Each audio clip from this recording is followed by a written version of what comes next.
Hey, this is Shirdan from the Eaglesoft Field Guide, and I'm here with one of my old and good friends, Teresa Duncan. How are you, dear? I'm great. How are you doing today? I'm fine. Are you someplace nice? I am in my home office, so it's really nice. That's the place to be. I'm in I think this background is in every place that I'm in the same room every week, so I'm at a Marriott. Oh, I was going to say it looks a little familiar. Yeah, this is my normal routine. As my children say, this is my home address. So. Yeah, right. Marriott.com. Exactly. That or A6 American Airlines, someplace over the U.S. So that's normally my seat I'm in. So I wanted to get you here because, you're my go-to person when it comes to coding. I always kind of like reach out to people who I know are like experts. And when I say experts, Appreciate there are that. a lot of people who are, my mother always said, there are professionals. That means somebody gets paid to do something. And then there are experts, people who know what they're talking about. Mm. And you're the person I reach out to when it comes to, these kinds of questions. And people in Thank the you. group are always asking questions. One of the things I like to do is I try to keep people focused on Eaglesoft in the group and not just asking, what's the code for that. But, Mhm. applying this stuff to the billing that we do on a regular basis, it's really important. I mean, wouldn't you say that getting the codes right is like key?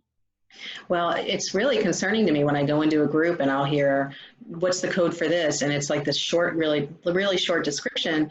And people are throwing out codes left and right, 3 or 4 different codes. And what always gets to me is the code should be a group activity at the office. The doctor should know the code.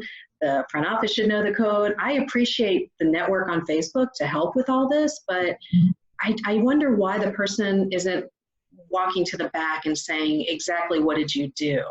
And it's not a knock on the person asking.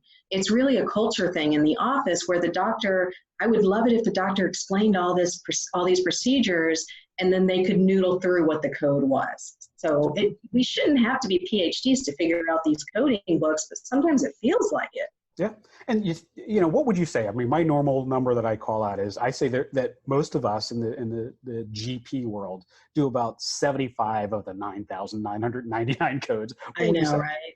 I think it's about 800 codes now that we're up to, just around that number. I find about 20 to 30, not if it's more than 50, then you've got a big group practice with a lot of specialties in it. But the typical bread and butter at 30 is about where I land.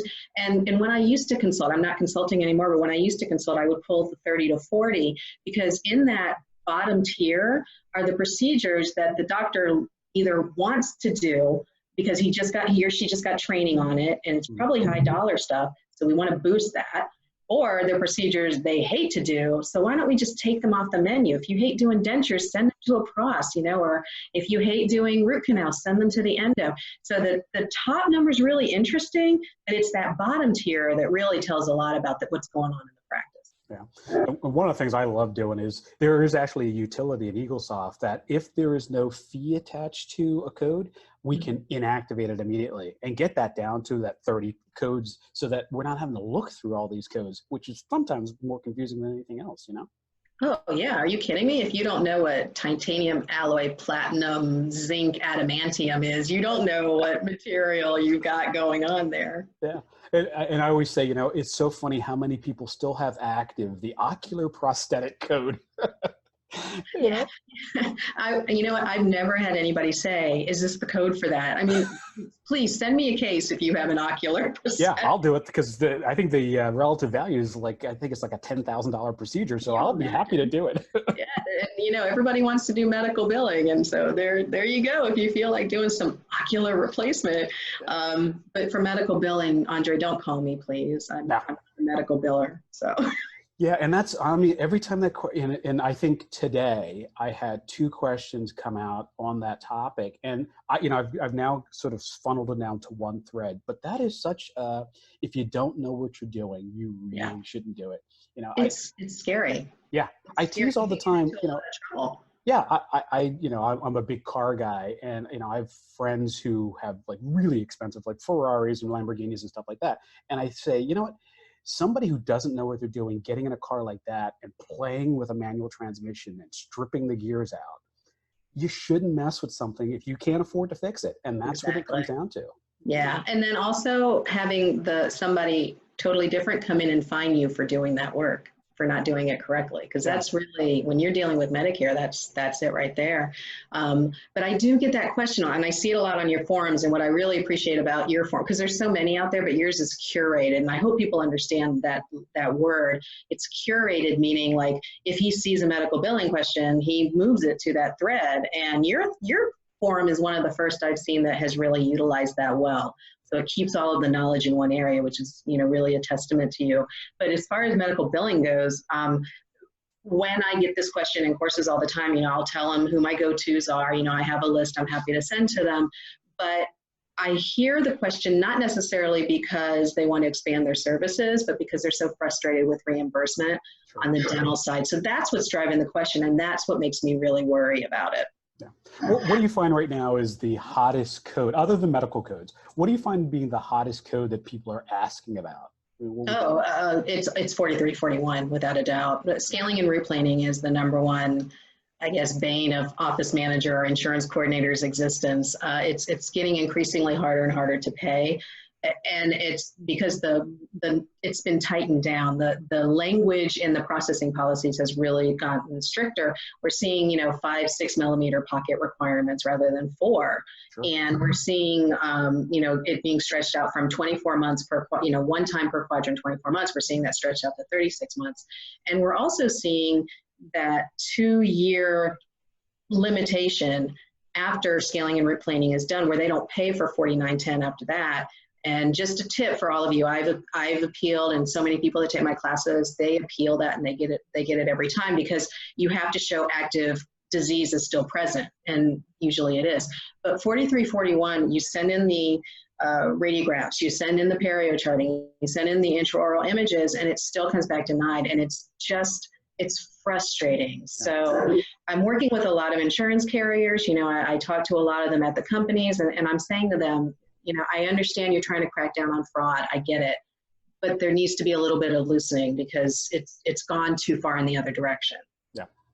Yeah. And it's funny because, the definitions we are used to have changed dramatically. And, this is my 30th year in the business. You're so much younger than me. So, but I mean, when I started, and, it's so funny, people still are asking, what's the code for perio charting?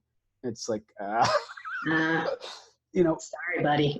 Yeah, but we've got to be able to be up on top of these codes on a regular basis. I mean, what would you say would be a good routine for an office manager to be able to get up on the codes? I mean, buy the code book in October. I was going to say, every October the code books release. There's a coding companion guide that goes along with it. Which if you're a manager and you've been doing this for a long time, you don't necessarily need the coding companion guide unless you are training someone. The reason I like that is because it has scenarios and it has quizzes. So the coding companion is really a good training tool. But if you're an office manager and you've been doing this a long time, just getting the regular updates is what I would do. Every January, I'm not sure if I've seen your name on the list, but maybe you have, but every January I give a coding update webinar. It's usually the first Tuesday in January. So I'm sure I'll be promoting that, towards the end of the year. But I've been doing this, I don't know, 6-7 years now I've been doing this. And it's very well attended, and I go through all of the deletions, all of the changes, everything you need to know about the codes. What's interesting is teledentistry codes are now out there. And usually when you have a code, it takes a little bit of time for people to catch on and get, they're a little bit scared of it. I've seen people grabbing this code, the teledentistry codes, by the horns and just running out there with it. So, our friend Brian Laskin is doing really good things with his virtual reality and his virtual consults. And I've seen a lot of offices now that are doing Skype consults. They're advertising it on their website. So it's really kind of thrilling for me to see the code book stimulating an area rather than saying, oh, now we got a code for this. Yeah. It's kind of different. Yeah, and what I always suggest is, because typically what happens when the codes come out is, for Eaglesoft users, typically the codes come out or the code book is released, but the codes are not introduced into Eaglesoft until the following, say, January, when they expect that they're going to be submitted.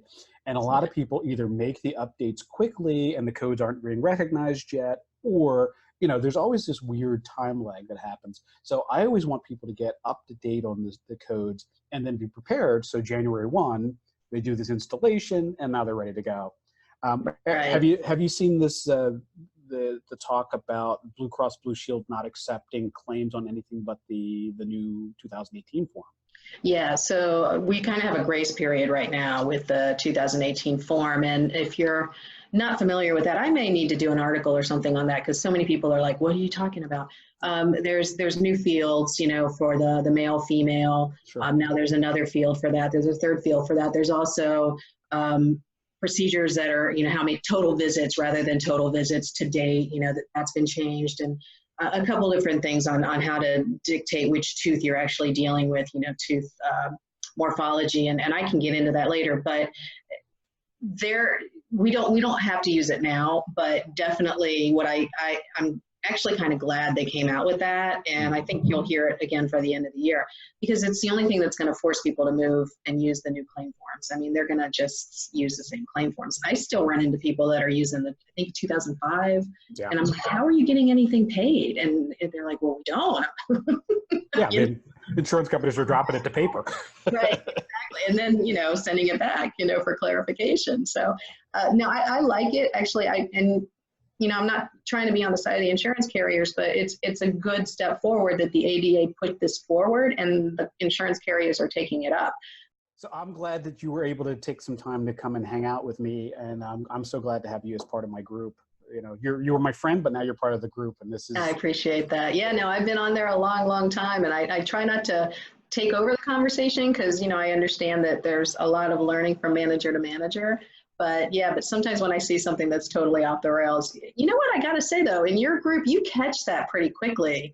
In other groups, it just is a train wreck. So I do appreciate the work that you do very much. We've got a great group of people who police themselves, and I'm on the road enough that when I'm away, I cringe, but then I come back and I see what's been done, and everybody takes care of each other, and it's a great group. I really appreciate it. So. Awesome. Well, thanks so much for doing this, and we're going to talk real soon. I hope so. Thank you. Hey, before we leave, what's your website? Make sure everybody knows how to get in touch with you. Oh, we should promote me, right? Yeah, a little bit. OdysseyMGMT.com. Sign up for my newsletter, regular insurance information. My Facebook is Odyssey Management. And I always have Tuesday tips and videos and things like that over there too. So, Andre, you should come with us to Vegas in October. We're going to have a insurance extravaganza. Hey, Vegas is my home away from home. I'm there about once a quarter. I have to send you some information, get you out there. Sounds good. I can't wait to be there. Thanks again, dear. Thank you. Bye-bye.